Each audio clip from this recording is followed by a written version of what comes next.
This video is going to be about inertial reference system alignment process. So in this airplane we have several different navigation sensors. We have 2 GPS sensors, 3 IRSs, 2 VORs, and 2 DMEs. We're starting off with all the navigation sensors disabled. So you can see the GPSs are disabled, the IRSs are all disabled, the DMEs are disabled, and the VORs are disabled. We're going to focus on just one IRS, IRS number 3, so we'll turn that one on now.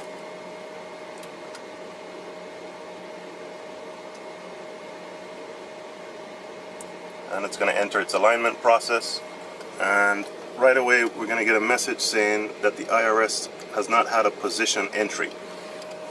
So the inertial reference system consists of 3 laser gyros, and the purpose of the laser gyros are to sense rotation. So there's one that senses rotation around the yaw axis, one that senses rotation around the pitch axis, and one that senses rotation around the roll axis.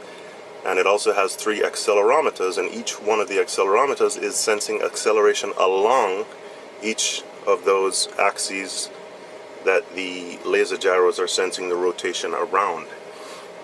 So the way that the system works is once it knows its initial position, it takes the information from the accelerometers and from the laser gyros to determine what has changed. So it's sensing an overall acceleration in 3-dimensional space, and it's sensing our overall change in orientation in 3-dimensional space, and adding those changes to the initial position so that it can get our current orientation and our current position. And it does this completely as a self-contained unit. So it doesn't, unlike GPS, which requires signals to come to us from outside the airplane, unlike VOR, which requires radio signals to come to us from the ground, and DME, which also requires radio signals to come from the ground, the IRS is determining its position completely within itself. But the one thing it does need to know is where have we started. It needs to know the initial position, and it needs to know our initial orientation. So part of what it's doing here in this alignment process is it's trying to determine where our sort of null point is, or it's measuring the direction to true north, and it's measuring our latitude, and it's doing that by sensing the rotation, the movement of the airplane. Now, of course, right now the parking brake is on, and that's important when we're aligning the IRS. The IRS needs to be stationary in relation to the ground so that any motion that it's sensing, it will be able to attribute to the rotation of the Earth. So if you imagine the airplane sitting on the equator facing east, over time, if you were standing away from the Earth looking down at it, the airplane would be making a rotation like this along the equator, which would equate to a change in pitch attitude. So the IRS would be able to sense that over time as a pitch down. If the airplane was facing north on the equator, over time it would sense that as a roll to the right. And because of the fact that we aren't moving in relation to the ground, it will know that those rotation changes are attributed solely to the rotation of the planet. And by sensing that, it'll be able to determine the direction to true north, and therefore our heading in relation to true north. And it'll also be able to determine what our latitude is, so our angle relative to the equator. Again, we have to tell it what our initial position is so that it can build on that initial position once it's finished its alignment. And normally that is done by the GPS units. Normally, when we power the airplane up, all these navigation sensors will be powered. I've intentionally depowered them for the purpose of the demonstration. So normally the GPS will automatically feed the initial position to the IRS, and when the alignment process is complete, as the IRS gets ready to go into its navigation mode, it will compare what it has calculated for a latitude to what it's been fed by the GPS and see if there's a reasonable agreement in order for it to continue its operation. Now, since it's not going to get it from the GPS, it's going to wait for us to supply it manually. And the way I'm going to do that is by giving the FMS a position. And the FMS is our flight management system, and what the FMS does is it takes all the information from the different nav sensors and it decides on its own what is the most reliable nav sensor that's available to it. Normally that would be the GPS, and then it calculates what direction we need to travel and how much distance we're going to need to travel to get from where we are now to where we want to be. So as you can see, the FMS position is not initialized. The airplane does not know where it is, and that's why this navigation map is centered in the middle of France, because that's the default position for when the FMS is not initialized. Now we know where we are because we have a handheld GPS location here that's being fed to the iPad. You can see the Bad Elf is connected, and we are here in the northeast corner of the Washington Dulles Airport. Right here and over here, this is the hangar complex for the Dulles Jet Center, which we can see over there. So I'm going to give the IRS an initial position now, but I'm going to lie to it for the purpose of the demonstration. I'm going to give it the correct latitude, but I'm going to give it an incorrect longitude. I'm going to tell it that we're over the Pacific somewhere, but at this latitude. So we'll enter north 3857.35 and west 134 degrees. We'll apply that to the IRS, sorry, to the FMS, but since the GPS position isn't available right now, it's also going to be applied to the IRS. And you can see immediately the FMS has moved the navigation display over to the Pacific where I've entered the position. And we have a fault from our IRS saying that that position, we have a IRS 3 position entry fault. Now the reason for that is the IRS is comparing the position that we just gave it to the position that it last recalled at the end of the last flight. And it notices that there's quite a significant difference. So it's just giving us a warning that something doesn't make sense. Now, of course, there could be a valid reason for there to be such a big difference. For example, if we were flying along and we have an electrical malfunction and we lose power to one of the IRSs, and then we continue flying for another 1,000 miles or so, we land, we get a mechanic to come out to the airplane, the mechanic fixes the IRS. When we restart the airplane, that IRS obviously is not going to be in the same position as its last confirmed position during the flight. It could be 1,000 miles away, it could be 2,000 miles away. So there has to be a way for us to override that mismatch. So it's going to do the mismatch calculation, and if there's a problem, it will alert us. But it'll still give us the opportunity to override that warning. And all we have to do to override it is enter the same position again. So I'm saying, yes, I understand that the position I just entered doesn't match where you remember us last being located, but I'm confident that the position I just entered is correct. So I'll enter it again. And we can see that the position entry fault message has disappeared. So the IRS is accepted now. Okay, since you entered it twice, I'm gonna let that slide. Now normally over here on the primary flight display, this display is powered by IRS number 1 normally, or it's fed by information from IRS number 1. And as I said before, the IRS is measuring our orientation and our position. So our orientation includes our attitude, our pitch, and our bank. It's measuring our position in 3-dimensional space, so it's able to tell us what our vertical speed is. It's also part of our orientation is what our heading is. It's also measuring our acceleration when we're on the ground, our linear acceleration.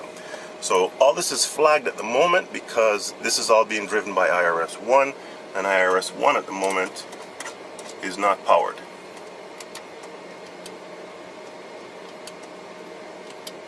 So what we'll do is we'll switch this display to IRS 3, and you'll see the indication here. And now we can see we have our attitude indication, we have our pitch and our bank indication, we have our vertical speed indication, our acceleration has come into view, and our heading has come into view. I'm going to change this display so that it's showing the heading in relation to true north.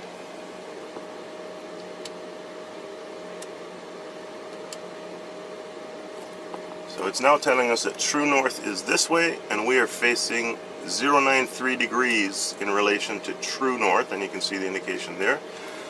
Over here on this primary display, this one is normally powered by IRS 2, which is also not powered at the moment, so we'll switch this one to IRS 3, and we'll get that indication here.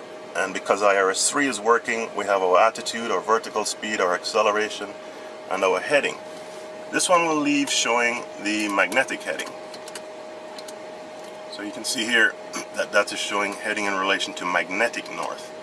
And we can see that it's not the same as what's shown on the left-hand side. So we have a magnetic heading of 077, and we have a true heading of 093. And we also have a secondary display, and this is an emergency instrument that shows our attitude and also shows our heading. This shows 105. That's quite different from what's showing here on the left for a true 093 and what's showing here on the right for 077. The reason for that is this magnetic heading is being measured by a magnetometer in the airplane. So this instrument is actually measuring the magnetic field that's being generated around the Earth, and it's displaying our magnetic heading because it's measuring our magnetic heading. This instrument over here is displaying a magnetic heading, but it's not able to measure the magnetic heading. The IRS doesn't have the capability of measuring magnetic heading. It only has the ability of measuring true heading, because of course the Earth is rotating around the axis that passes through the true North Pole and the true South Pole. So when it sits in the alignment process and is measuring that rotation, it's measuring the rotation relative to true north, and that's how it's able to indicate our heading relative to true north, because that's what it's actually measuring. The heading that's displayed over here by the IRS, the magnetic heading, is actually a calculated heading that's based on the measured true heading and the declination for the location. So declination is the angle between the direction to true north and the direction to magnetic north. So this is an example of a chart that shows some isogonic lines, which are lines that have points along this line have the same magnetic declination. So anywhere along this blue line that's marked 10 degrees west, if I stand at any point and face true north, the direction to magnetic north will be 10 degrees to the west of true north. Over here we have this 15 degree east isogonic line. This means that anywhere along this line, if we face true north, the direction to magnetic north will be 15 degrees to the east of true north. So the IRS has an internal database of these declinations around the world, and because we told the airplane that we were here in the Pacific, it is pulling up from its database a declination that's somewhere in the neighborhood of 16 or 17 degrees east. So it knows that true north is here, and it is pulling up from its database the information that magnetic north is about 16 degrees east of true north. So our magnetic heading will be measured from where magnetic north is to where the airplane is facing. So it's going to be 93 degrees minus the declination at this point, and that's why we're ending up with 77 degrees here for the magnetic heading. This is not the correct heading for our actual location. The actual heading here, magnetic heading, is closer to this 105. So what we're going to do is reset the IRS now.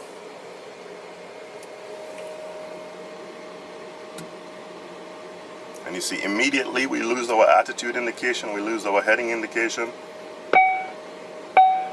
It's giving us a warning that the IRS has failed. We're going to turn it back on again. Immediately we get our attitude back, because the three accelerometers, as the airplane is sitting still, are able to detect which way is down, and based on the direction of down, it's able to determine what our pitch attitude is and what our bank attitude is while the airplane is sitting still.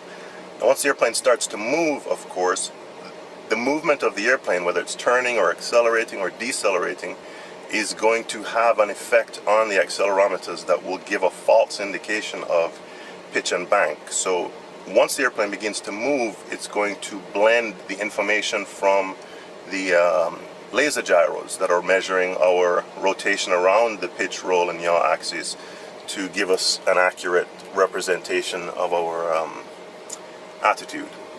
So once again, we've repowered the IRS. It's begun its alignment process. This is telling us it has 5 minutes and 30 seconds left to align. It hasn't received an initial position yet, and again, it needs that initial position to do its job. Normally that'll come from GPS, but because the GPS is unpowered, I'm going to give it its initial position. So this time I'm going to tell it the true position.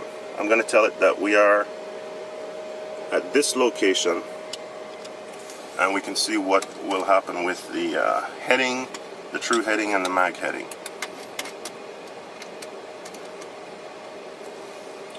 So we are north 3857.34 degrees, west 077 26.45 degrees. We'll apply this. The FMS will take the map to our current position at the Dulles Airport. It still doesn't know the heading because the IRS needs to finish its alignment in order to determine the heading. But you can see that there's no position fault this time as we had the first time, because the position that I entered, it matches reasonably closely to the one that it remembers from the last time it went flying. So there's nothing really left to do until it finishes its alignment, so we'll just speed up the video here until the alignment's complete.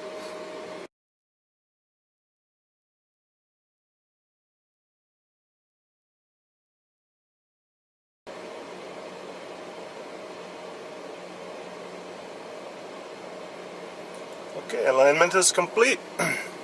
It's entered the navigation mode, so now we have our heading.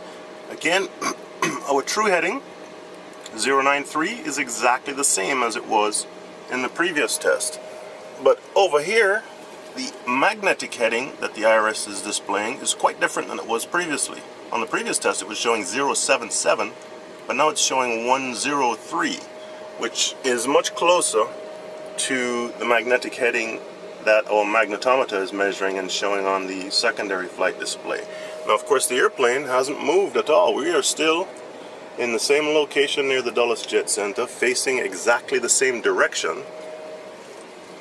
That's why we have exactly the same true heading, because that's what was measured by the IRS. The airplane hasn't moved, so it makes sense that the true heading is exactly the same. That's what's being measured.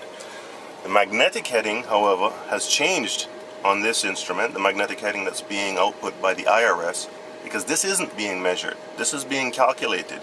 And at this location, we have a westerly declination that's about 10 degrees that we saw on our chart.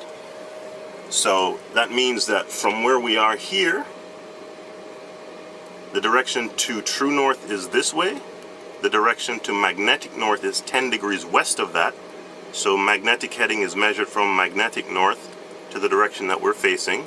So that would add 10 degrees to what's indicated here, and we would end up with a magnetic heading of 103 compared to this true heading of 093. So hopefully that shows that the IRS actually measures direction relative to true north, not relative to magnetic north. It simply calculates the direction relative to magnetic north. And here you can see once the alignment process was complete, it actually shows our airplane symbol in the correct orientation heading on a true heading of 093. So now we're going to reset this IRS again. We just finished lying to it by telling it we were close to 3,000 miles west of our actual location out in the Pacific. Now we're going to tell it that we're maybe 200 miles south of our current location. And you can see when the IRS is not powered, there is no mode displayed here. We're going to power up IRS number 3 again. There we go. It's entering the align mode. 6 minutes and 24 seconds to go, and we have a warning that no position has been entered for the IRS 3 again. It needs to know, needs to be told its initial starting position, and then from that point, once its alignment is complete, it can keep track of any changes that we make to that position. So we're going to lie to it now, and instead of changing the longitude, we're going to change the latitude. But we're only going to change the latitude by a couple of degrees. So instead of 38 degrees, let's do 36 degrees 57, and we'll use the correct longitude.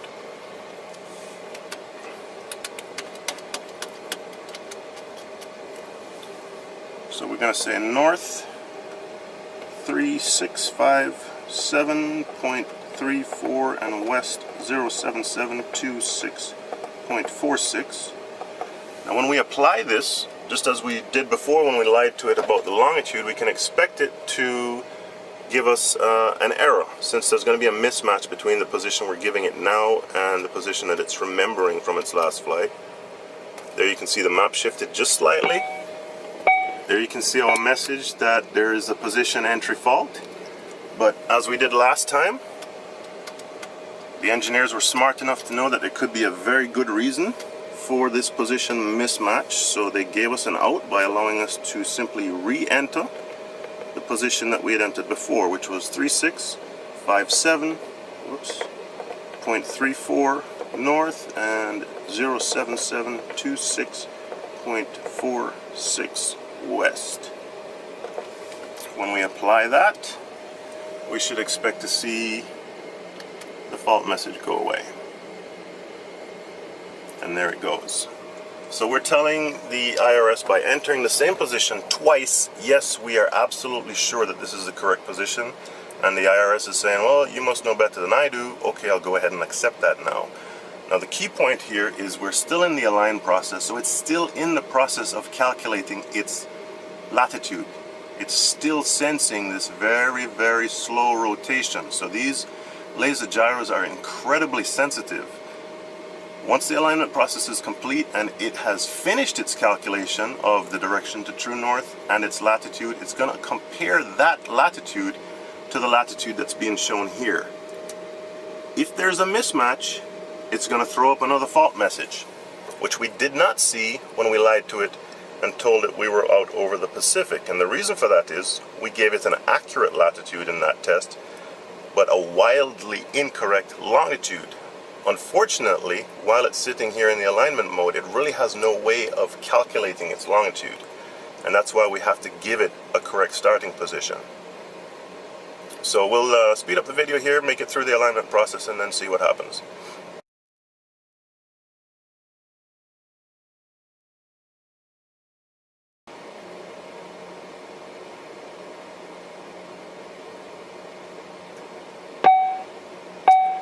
Okay, alignment is now complete, but it hasn't switched to navigation mode, and the reason for that is because now that the alignment is complete, it's given us another position entry fault.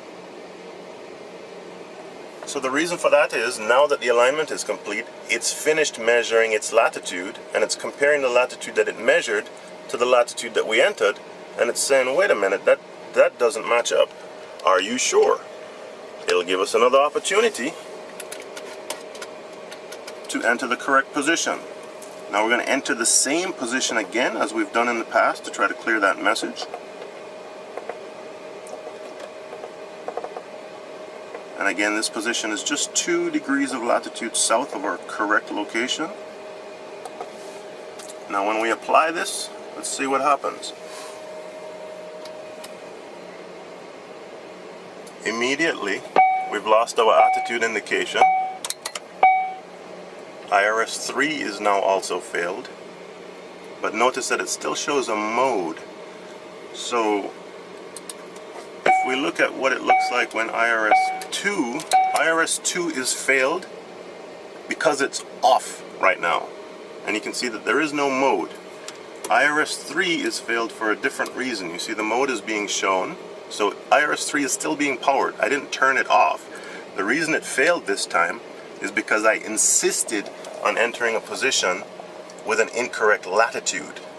It didn't have any trouble when I did that with an incorrect longitude that was several thousand miles away, but when I entered a latitude that was 120 nautical miles away, once it finished calculating for itself by sensing the Earth's rotation, once it finished calculating for itself the latitude that it is expecting, and I insisted on entering an incorrect latitude, it's now saying, well, I, the IRS, am sure that that's not the right latitude.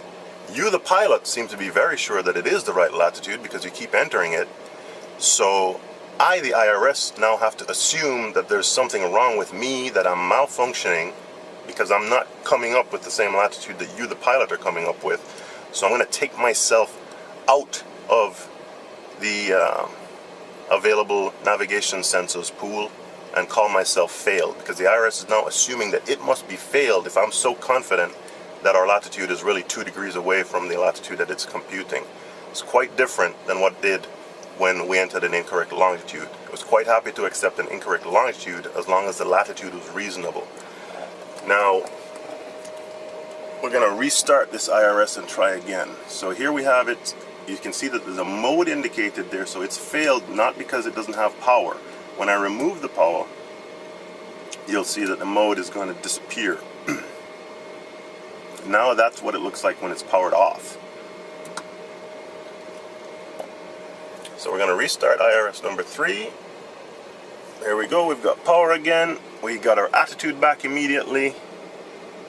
It's giving us a warning that it doesn't have its initial position. Somebody please help me out. I need to know where we are to start. And we have 6 minutes and 6 minutes and 12 seconds to go in the alignment process. So this time we're going to try to lie to it again in terms of latitude. What if we gave it the correct angle? So what if we said we are at 38 degrees 57 minutes, but instead of saying north, we say south. So we're going to put it on a latitude circle that has the same circumference as the correct latitude circle, but in the wrong hemisphere. And let's see how it handles that.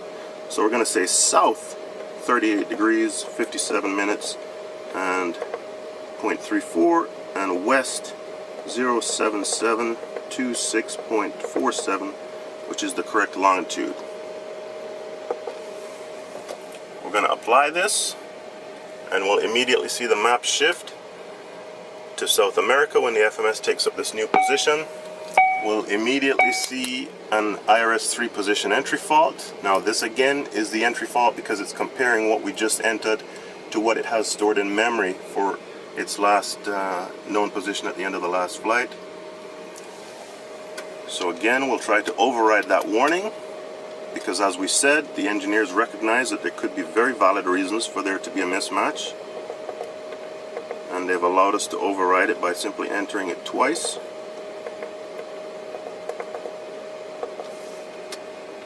We're going to apply that, and we see the position entry fault has gone away. So this is a different position entry fault than the one that happened in the previous example the second time around.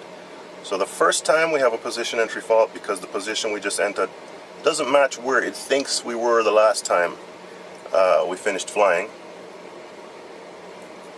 but it's still trying to figure out its latitude right now. It's still calculating its latitude, and it's still calculating its direction relative to true north.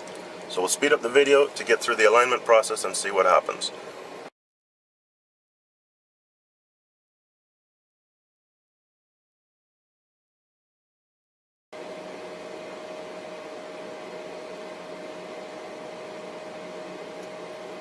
So here we are, the alignment process is complete. But again, it's giving us an IRS 3 position entry fault, because now that it's finished measuring the latitude for itself, it's comparing that latitude to what we've entered. And even though we've entered the same angle that it's sensing, because it's in the wrong hemisphere, it knows that that is not quite correct. So this is different from just comparing its current entry here to what is remembering from where it was when it got shut down, because as we've seen before with the longitude entry, you can easily override that because there is a good reason. There are reasons why those two positions may not match. So let's try putting this position back in again to override this warning.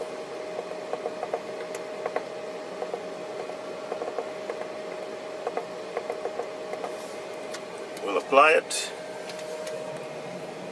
and immediately we'll lose our attitude indications, we'll lose our heading indications, and IRS number 3 goes into its failure mode.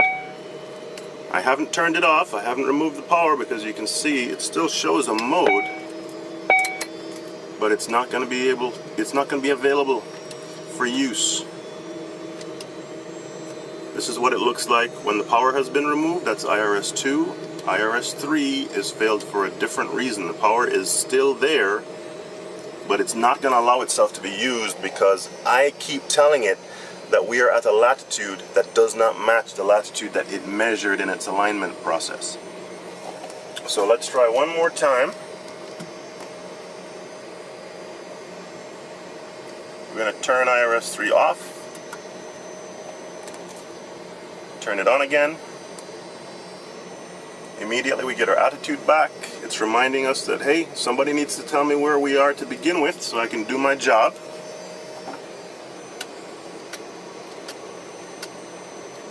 We're going to try again to lie to it and tell it that we are south 38, 57.34 and west 07726.47.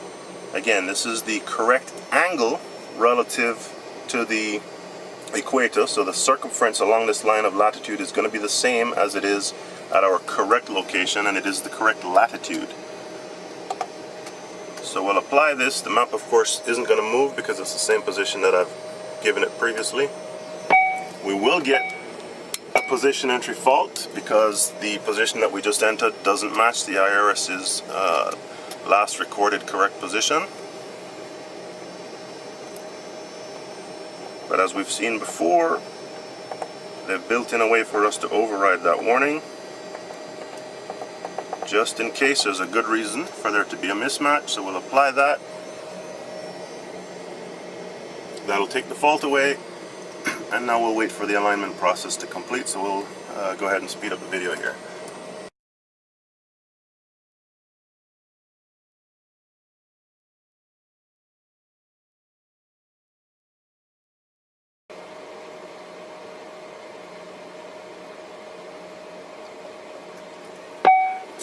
Alignment process is complete, but it hasn't gone to navigation mode because, once again, not surprisingly, it's sensing an IRS 3 position entry fault, because once again, now that the alignment is complete, it has measured for itself what the latitude should be, and there's too much of a mismatch between its measured latitude and the latitude we gave it.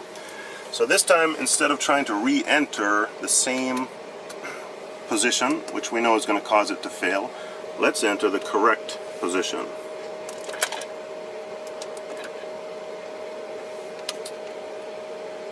So we're going to enter north 38, 57.19 and west 07726.44. We're going to apply this. It's going to cause the map to shift, and let's see what the IRS does with that. It's moved us to where we should be in Washington, Dulles. It's taken away our position entry fault, and it's gone into navigation mode because the position that I just entered matches in terms of latitude very closely to what the IRS has measured. So it's happy with that, and instead of failing as it did in the previous tests, it moves us into navigation mode, and it's quite happy. And you can see on the chart that again, alignment is complete, so it has correctly measured the direction to true north and therefore knows the airplane's orientation in relation to true north. It has calculated our magnetic heading by looking up the declination. Now you may notice that the magnetic heading here of 103 didn't match the magnetic heading that's being measured here on the secondary instrument of 105. One of the reasons for that is because of the fact that the magnetic pole is constantly moving. The declination is actually slowly changing everywhere. So the table that the IRS is using to look up the declination isn't exactly the correct declination today, because declination changes over time.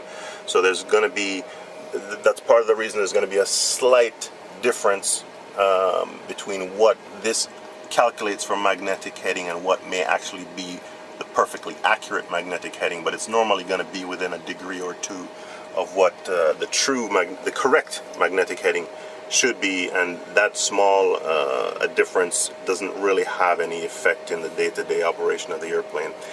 The other reason is this is not necessarily 100% the correct magnetic heading, because the magnetometer itself can have some small errors as well. And then finally we can take a look at where the airplane now thinks we are. And here it's showing us in the northeast corner of the Washington Dulles Airport.